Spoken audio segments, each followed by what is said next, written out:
Sure, that's fine.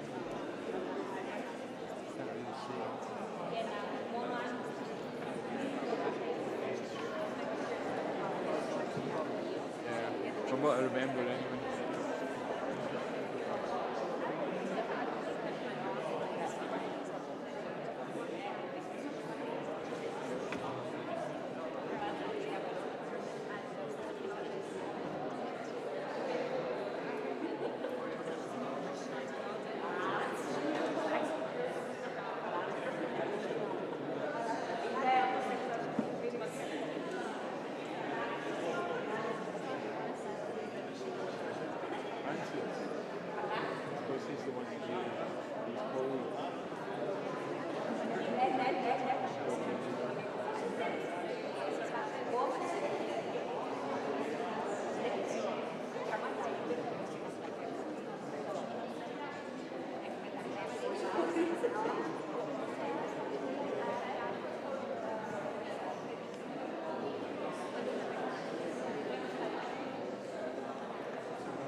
me great pleasure to welcome you to tonight's piano recital by Panayotis Gogos, which is being put on for our benefit by Ron Holloway's Hellenic Institute. The recital commemorates the centenary of what the Greeks regard as the Asia Minor Catastrophe, when victorious Turkish armies drove the Greeks out of Asia Minor. On a happier note, the recital also opens the celebration of the 30th anniversary of the founding of the Hellenic Institute. I was involved in the founding in 1993, along with Professor Chris Carey of Classics. I would never have thought then that the Institute would have flourished as it has and had the impact that it has had. The flourishing and the impact is a consequence of the dedicated scholars who have served the Institute. Two of these we remember tonight. One is Michael Hislop, who after a successful career in business turned his attention to the history of the Byzantine and Latin world. Bringing his particular brand of energy and business skills to the Institute.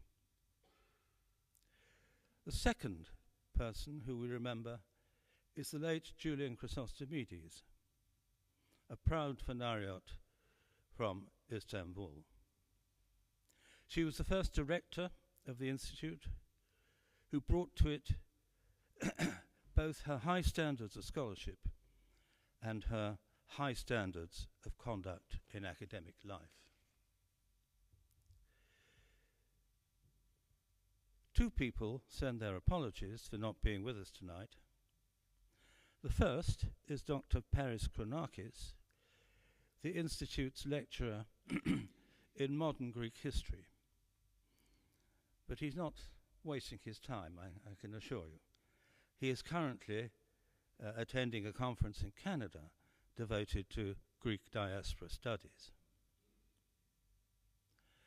The second person who cannot be with us is our new principal, Professor Julie Sanders.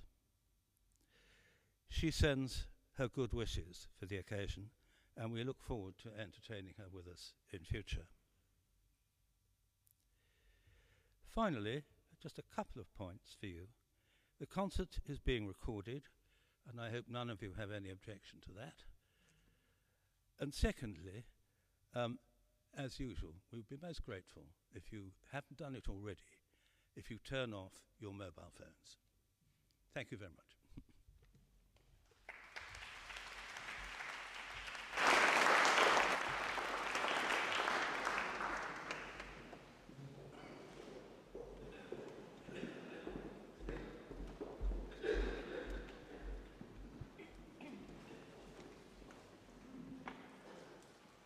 Thank you, Professor.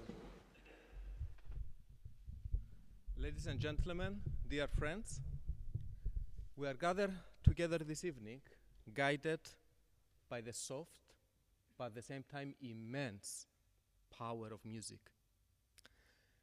Being a common language among all living beings, music can act as an agent of solidarity, peace, and mutual understanding, which can unite people of every origin, language, and religion. What the harmony of music primarily conceptualizes is the need to broaden our perspectives by transcending geographical, political, and cultural boundaries. Music also provides an opportunity to appreciate the common basis of humanistic principles, values, and ideals. This observation of pan-human inspiration and search for virtue reminds us of Plato, who more than 2,000 years ago stated that, and I quote, "Music is a moral law. It gives soul to the universe, wings to the mind, flight to the imagination, and charm and gaiety to life and to everything. End of quote. To fully appreciate the diachronic aspect of this philosophical statement, it is worth noting the words of the renowned 20th century conductor, composer, and pianist Leonard Bernstein about the true value of art. And I quote, "The point is, art never stopped a war and never got anybody a job.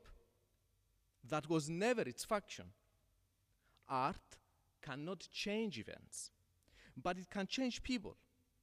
It can affect the people so they are changed, because people are changed by art, enriched, ennobled, encouraged.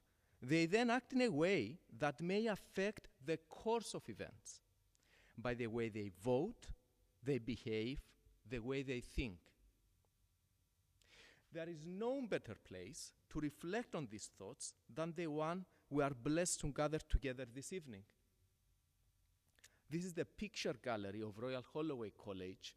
That was the original name given when it was founded in 1886. So soon, our souls will be filled with beautiful sounds of classical music, surrounded by some of the most wonderful expressions of Victorian art. All this at the heart of an institution dedicated to what the Greeks call pedia. That is education and culture, the true quest for eudaimonia, evdaimonia, the true inner happiness through our journey in knowledge, in beauty and virtue, far and above materialistic pursuits. These core principles and values shape the life and the work of the two scholars and pillars of the Hellenic Institute, whose memory we honor this evening, Julian Chrysostomidis and Michael Hislop.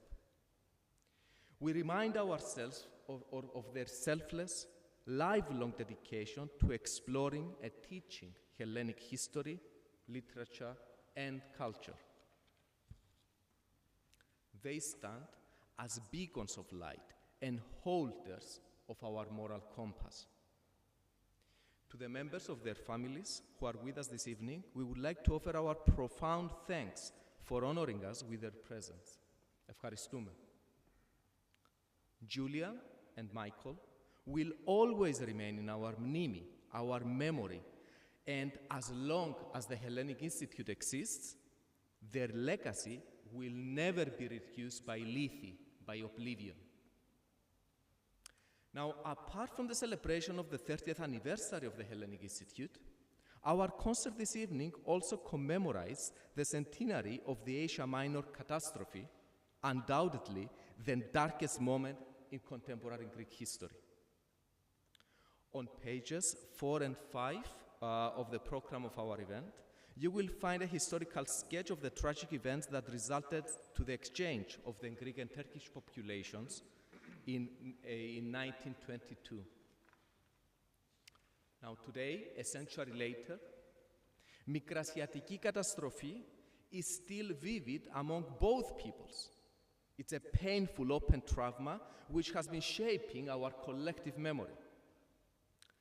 It is true that we cannot change the past, but we can certainly learn from it and try to create a better future. Let us not lose our hope that Plato and Bernstein are right. Music, art, and education can change the world because they speak a language that breaks boundaries and touches the hearts and minds of people. They bring true reconciliation, true peace, and prosperity. Dear friends, I'm now pleased to invite Dr. Helen Hislop to introduce our maestro and the musical pieces. Thank you very much for your attention.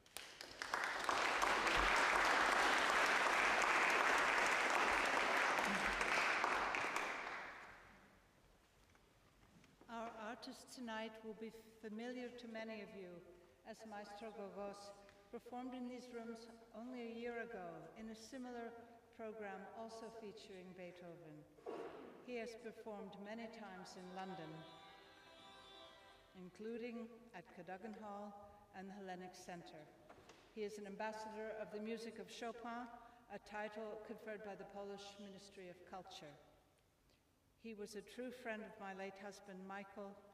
He traveled all the way from Patras to visit Michael a few days before he died, and then returned only a month later for his funeral. We are honored to have him here tonight to play for us, a memorial concert built around a timely and thought-provoking theme of memory and oblivion, nimi and lithi, what we want to remember and what we do best to forget. I will introduce each piece that Panayotis is going to perform tonight separately before the piece. So now I would like to say a word or two about his first piece, the Schubert Piano Sonata in A major, only published after his death, but written a decade before his death. It's known as the Little A Major. This sonata was dedicated to a young pianist that he met in the Austrian countryside and gave some lessons to. Her name was Josefina von Koller. He described her as very pretty and a good pianist. The sonata has a lyrical, buoyant, and poignant character, infused with the seemingly happy memories of a summer in the Austrian countryside, a place that he described in a letter as unimaginably lovely. The slow movement, the second movement, Andante, casts a different mood. Schubert reused its melody in a song written a few years later to the poem Der Unglückliche, to the unhappy one. The poem is unbearably sad, though it is unclear why the beloved is lost, whether separated by a tyrannical parent or by sudden death. The poet echoes Virgil and Shakespeare on sleep and death. Hamlet will easily spring to mind to this audience, but Virgil uses the same term for death as in our theme tonight in the Aeneid, Book 6. He describes sleep as death's brother, consanguineus leti sopor. He doesn't say mors or oblivio, but lethi, as the brother of sleep. The poem begins, night falls upon weary mortals, and it ends with an anguished cry of despair. Now I welcome our artist, Maestro Gogos, to perform the Schubert.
The second piece that Panayotis is going to play for us tonight is the extremely famous Shakan in the transcription for piano by Ferruccio Busoni.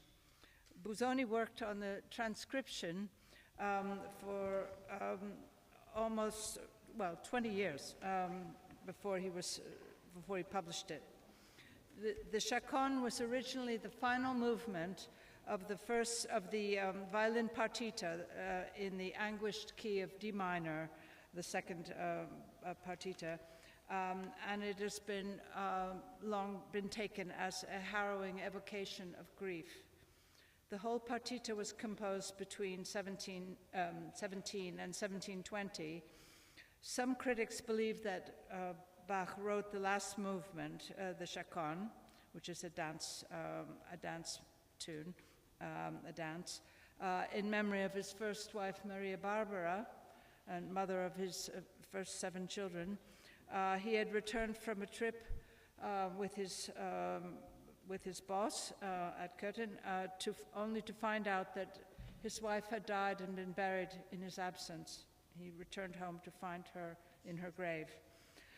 The Shakan is a continuous series of variations on a thorough bass and its related chord progression. The concentrated intensity of the Shakan grows in part from its unvarying tonality. It is a dance, as are all the movements of a partita, but a grieving dance, though the major section seems to affirm Bach's faith and hope in reuniting with loved ones in an afterlife. In keeping with tonight's theme of remembering and selective forgetting, in the late 19th century, the virtuoso pianist and composer Ferruccio Busoni reimagined the Shakan. It's one of over 200 different transcriptions of it since it was originally written. Busoni's transcription for piano is a resonant, noble, symphonic treatment of the several inner and outer voices, such as can be achieved on a keyboard, if not to the same degree on a violin. The Shakan is held to be one of the greatest compositions in music, if not of the human mind as a whole. But there is no evidence that Bach himself considered it to encode an entire vista of the universe, such as, for example, Brahms and Joshua Bell, more recently, have claimed to find in the piece. Such romantic notions would probably not have occurred to a court composer, he was a court composer at that time, who had trained in the late 17th century as a Lutheran town organist. Creating art there and then was not so much an act of personal expression as one of civic or religious service. It was the next generation, beginning with his own son, Carl Philipp Emanuel Bach, who began to demand that a musician express emotions in a way that we would wish to call authentic.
The third piece tonight in tonight's concert is the very famous Moonlight Sonata, so-called Moonlight Sonata by Beethoven, Opus 27, number 2, composed in 1801. What you see in your program, but what is important to stress, is that the title has absolutely nothing to do with Beethoven.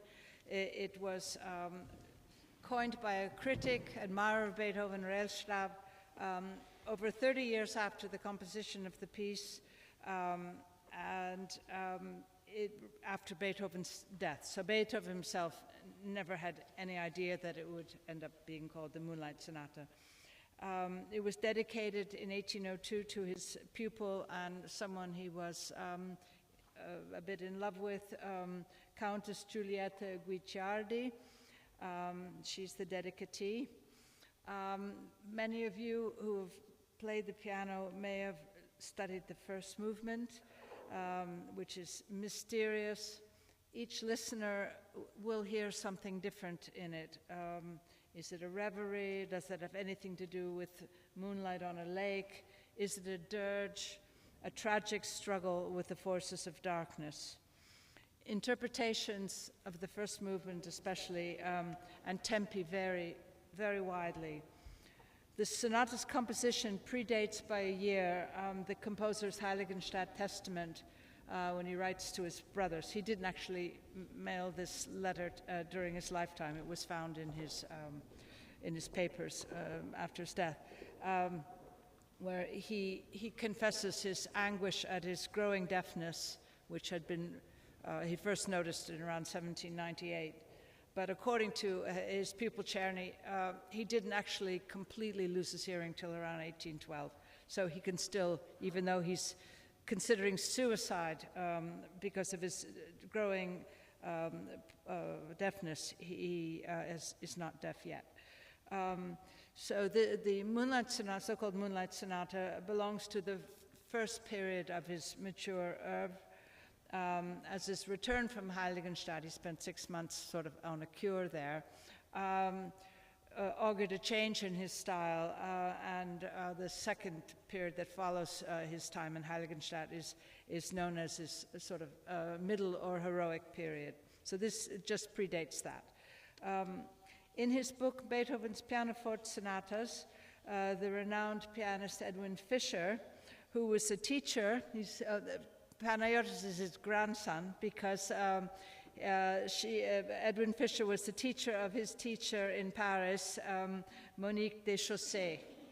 Edwin Fischer suggests in his book that the opening movement is based on Mozart's aria from Don Giovanni, when the Commendatore has just been stabbed by Don Giovanni, and that Beethoven Fischer found some archives in the Wiener Musikverein in Beethoven's hand, sketching the Mozart aria, but changing the key to C-sharp minor, which is the key of the Moonlight Sonata, transposed to C-sharp minor. In any case, according to Fischer, there's no romantic moonlight whatsoever in the piece. It is rather, or the first movement, it is rather a solemn dirge in his view. The second movement is lighter, enigmatic, however, a flower between two chasms, in the words of Franz Liszt. And the sonata, along with its companion piece in Opus 27, possess an unusual structure for the time, with an end-weighted trajectory. The last movement, marked presto agitato, can be heard as a frenetic race to outrun the galloping horses of the apocalypse, of death and oblivion, or alternatively as a heroic struggle with these forces. The final movement is almost shocking in its ferocity and is unlike anything in Western music that predates it.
Professor Robinson, dear Francis, fellow students, colleagues, friends, on behalf of all of us, I would like to express our warmest thanks to our Maestro. Panagiotis, echoing the words in the Orthodox liturgy, Anos homen tas kardias, you have indeed lifted up our hearts. We are ever so grateful to you for sharing with us the beauty of such great music, paying tribute, a fitting tribute, to the legacy of our two honorands, the late Julian Chrysostomidis and Michael Hislop. With its dramatic transformations, with its moments of force, but also tranquility, the music you chose to play to us with such depth and sensitivity reflects feelings among many of us on the events of the Asia Minor catastrophe 100 years ago, and inspire us with the firm message of memory and remembrance, but also reconciliation, peace and hope in an ever-changing world that seems that never changes. As we know, the Greeks elevated memory and remembrance to a goddess by the name of Mnemosyne, daughter of the Titans, Uranus, the sky, and Ea, the earth. According to Hesiod, Zeus, the father of gods, went to Pieria at the foot of the Mount Olympus, the home of the gods, disguised as a shepherd. There he stayed with Mnemosyne for 9 successive nights, after which she conceived and gave birth to the 9 muses, goddesses of arts, literature, and science, including Clio, the music of history, the muse of history. The worship of Mnemosyne and the fact that she is referred to as a Titan in the myth of the creation of the cosmos, the universe, shows how fundamental the Greeks considered memory and remembrance in the creation of the world and subsequently to human civilization. In Greek mythology, Mnemosyne also presided over a pool in Hades, the underworld, which offered the counterpart to the river Lethe. The dead souls drank from Lethe, oblivion, forgetfulness, so they would not remember their past lives when reincarnated. In Orphism, the initiated were taught to drink instead from Mnemosyne, the river of memory, which would stop the transmigration of the soul. The role Lethe played in the afterlife was just as important as the role it played in Greek political life. The altar dedicated to Lethe on the Acropolis in Athens reflected the significance of forgetting. It showed that past events are and should not only be remembered, shared, contested, and learned from, but also forgotten for the sake of the political unity of the polis, of the unity of society. Let us reflect on this legacy, which also characterized the life and work of our two honorands. Among the many memories I treasure with Julian is those when she, a Constantinopolitan Greek, whose family, as many others, had experienced the events of the pogrom, the persecution of the Greek community in September 1955, took under her wings a number of Turkish students who wanted to study Byzantine history, literature, and theology in Britain. The same with Michael's strong Hellenic feelings, which never affected his genuine affection for the Albanian people during the period of tension between the two nations in the 1990s. In this spirit, I would like to offer, on behalf of all of us, our prayers for the repose of the gentle souls of Julian and Michael, And our grateful thanks to all those who contributed to our gathering this evening. I would like to thank Professor Francis Robinson for hosting our memorial event. I'm glad, as I heard in his opening remarks, that he is pleased to see the institute he founded as head of history department then, 30 years ago, with Professor Chris Carey, then head of classics, to continue its journey. Dr. Helen Hislop has been the heart and soul of this concert. We express our deepest gratitude to you, Helen, together with the reassurance to you and your family, Rachel, Kirsten, and the close family friend Camilla, and their many friends that are with us this evening, that we shall always keep Michael's memory alive. The same we shall do for Julian. To John Chrysostomidis, Magda, Nikos and their family, who were unable to join us this evening, we send our love and affection. As Professor Robinson mentioned, our principal, Professor Julie Sanders, was unable to join us this evening for reasons beyond her control. On behalf of all of us, may I wish her every success in leading our college in the new decade, guarding the spirit, the tradition, and the vision of our Victorian founders, Thomas and Jane Holloway. Our grateful thanks are offered to our School of Humanities and the Departments of Classics, History, and Music for their support and cooperation. Our warm thanks to our fellow organizers in our college, events, public relations, marketing and development offices, and the audiovisual department. Neil Perro, Sue Heath, Nathan Dearden, Samantha Daines, Nuala Mulan, Anika Cheng, Scott Wheeler, and Dan Wilson, together with our staff and our porters for their invaluable help. To our gardener, Mr. Joe Goldsmith, who is present among us this evening, we owe particular thanks for looking after, with love and care, the almond and rowan trees we planted 11 years ago outside the International Building in memory of Julian Chrysostomidis and our dear former student, donor and friend, Pat Macklin, respectively. Our sponsors, our eponymous and anonymous donors, and the friends of the Hellenic Institute are a constant and invaluable source of moral, financial, and material support, giving us strength to continue Julian's and Michael's work. I would like to thank in particular the Archdiocese of Thyatira in Great Britain and the Archbishop Nikitas of Thyatira in Great Britain for his blessing. The Embassy of Greece in London, represented this evening by Mr. Dimitrios Drakopoulos, First Secretary of the Embassy, and the Consul, Mr. Christos Goulas, together with the Press Councillor, Mrs. Eleni Soupiana, Mrs. Irini Veroni, Deputy Councillor for Education, heading the Education Office, and Mrs. Stavroula Metaxa of the Public Diplomacy Office of the Embassy of Greece. Last but not least, the Cyprus High Commission and the Ministries of Education and Culture of Greece and Cyprus for their continued generous support.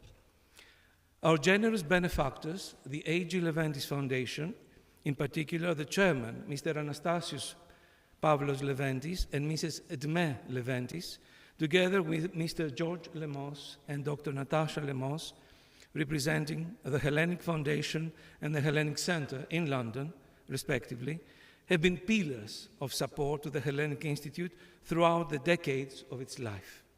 It is not exaggeration to say that if it were not for the dedication to the promotion of education in general and of Hellenic studies in particular, reflected in their close cooperation with the College and the Hellenic Institute and their most generous funding of academic posts, research projects, scholarships, conferences, publications, concerts, and many other activities, we may have not been celebrating the 30th anniversary this evening. We offer our profound gratitude to them. Our deep expression of heartfelt thanks go also to the chairman of our steering group, Professor Ken Badcock, and the members of the steering group, who have been offering their guidance, advice, and support. Among those who played a decisive role in the survival and growth of the Hellenic Institute, I would like to mention in particular Sir Andrew Burns, then chairman of the College Council, our former principal, Professor Paul Leisel, and the former chairs of our steering group, Mr. David Sweeney, I hear formerly now Executive Chair of Research England, UK Research and Innovation, David, Professor Adam Tickell, Professor Paul Hogg, and Professor Katie Normington. We also remember with affection and gratitude the late Professor Justin Champion,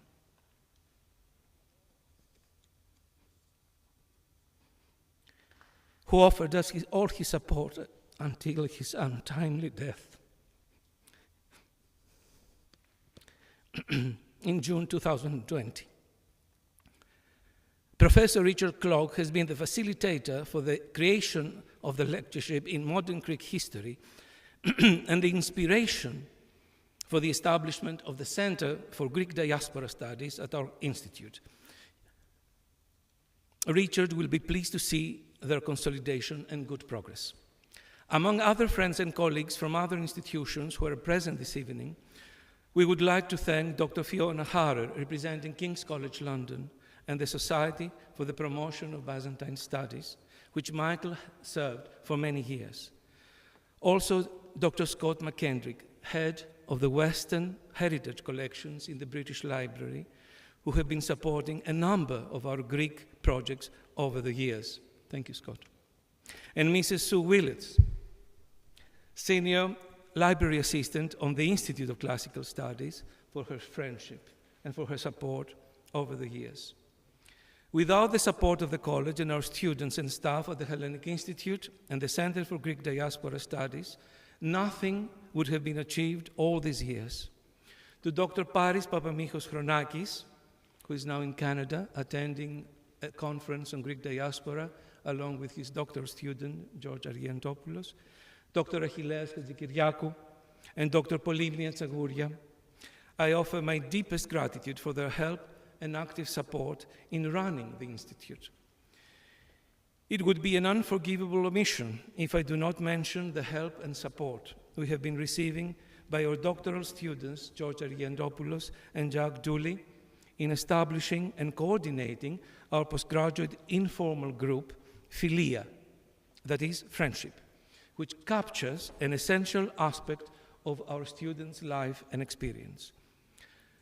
Together, we look ahead to the future with confidence, hope, and optimism. Panagiotis, Helen, thank you once more for offering us such a wonderful musical evening. Fellow students, friends, ladies and gentlemen, thank you for honoring Julian's and Michael's memory and the Hellenic Institute of Royal Holloway, University of London, with your presence. On the centenary of the painful Greco-Turkish War and the Asia Minor catastrophe in 1922, let us remember Julian's words in her farewell antiphonesis, responding to Professor Robinson's prosphonesis when she retired in July 1993. I read, "As historians or as observers of events, we know that societies go through changes.